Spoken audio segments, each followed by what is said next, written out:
Today I am going to explain about Hart transform, which is one of the oldest variable transform. So Hart transform was first proposed by scientist named R in 1910. It is widely used in image processing because of its low computer requirements and high speed computation. It is also very simple to execute. So it is the simplest and oldest wavelet transform, due to which it is also used in two-dimensional signal processing. So the Hart transform matrix consists of only -1, 0, 1 inside the matrix and a coefficient to the matrix outside of it.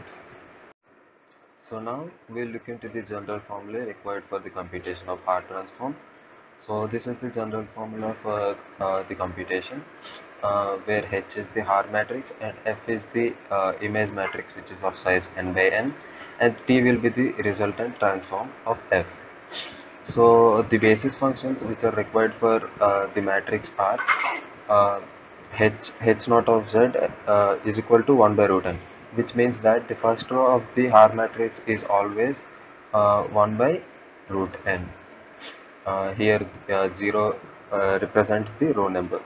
Here for any other row other than the first row, the formula for the Haar matrix will be hk of z is equal to 1 by root n into 2 power p by 2 when z lies between q minus 1d, and we can understand this easily. So we will be coming to this and studying it better when we go into the example. So these are the steps required to obtain the matrix, basically the basis functions.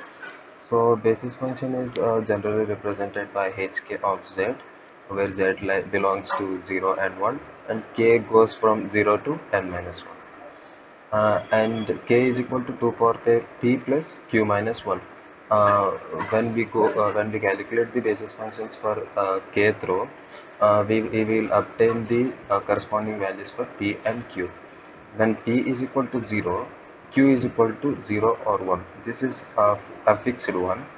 And when p is not equal to 0, q will lies between 1 and 2 power p. And for every ith row of the matrix, for the Haar matrix, hi of z is calculated for z equal to 0 by n, 1 by n, and so on up to n minus 1 by n. So the z values will be going from 0 by n to n minus 1 by n for every corresponding basis function.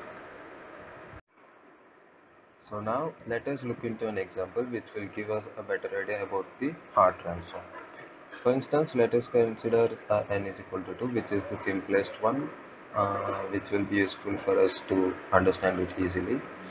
As n is equal to 2, the Haar matrix will be of order 2 by 2. For each row, z value will be 0 by 2 to 0 by 2 and 1 by 2.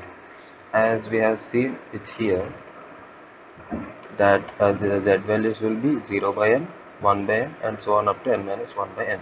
So here there will be 0 by 2 and 1 by 2. And then as we have seen that h naught of z is equal to 1 by root n always.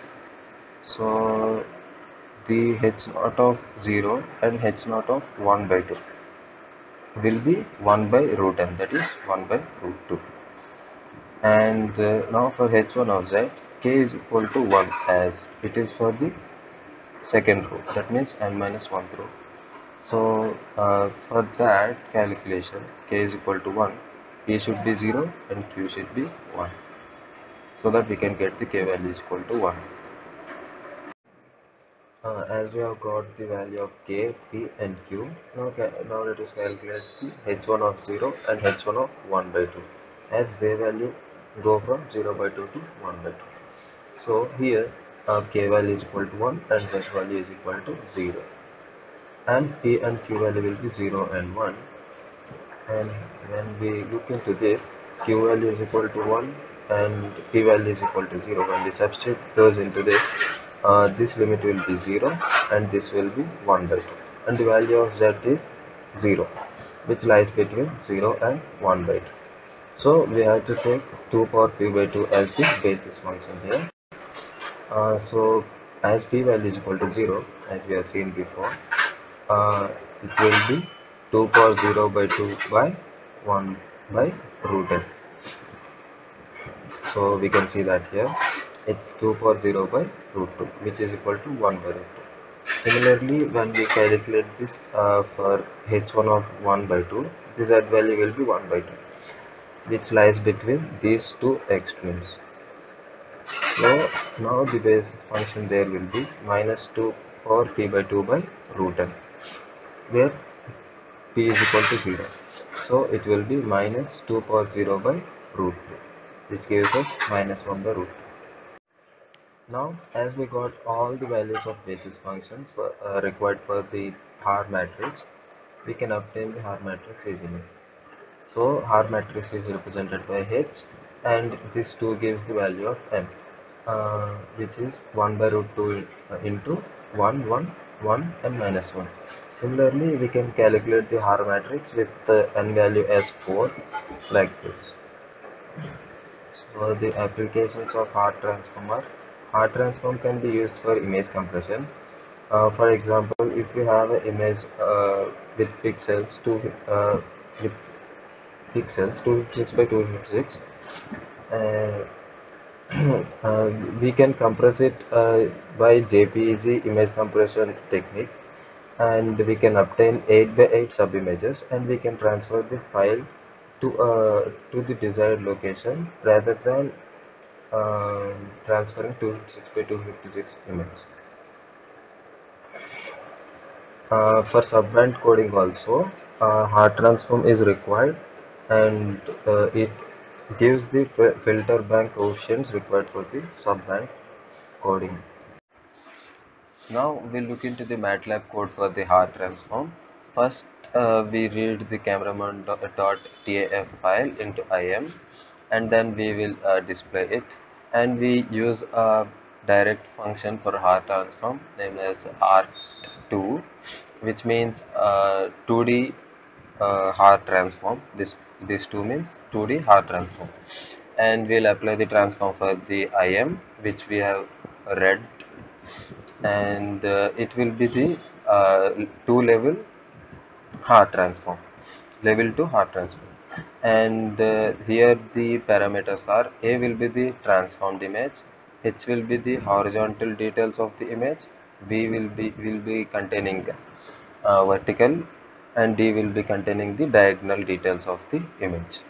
So then we will be displaying the uh, transformed image, and then this will be the horizontal details. This one means the level 1 horizontal details of the image.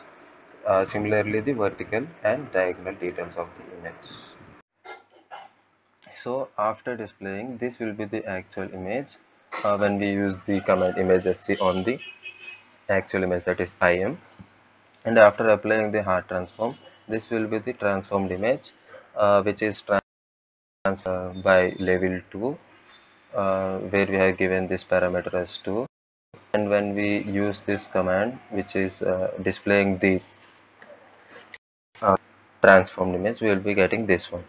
And if we increase the level here, that is 2, 3 or 4, this will be the transformed image will be more compressed and more blurred as we lose the information.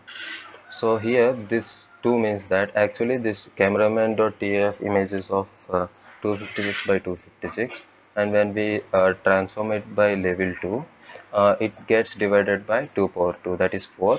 That means the size of this image will be 64 by 64.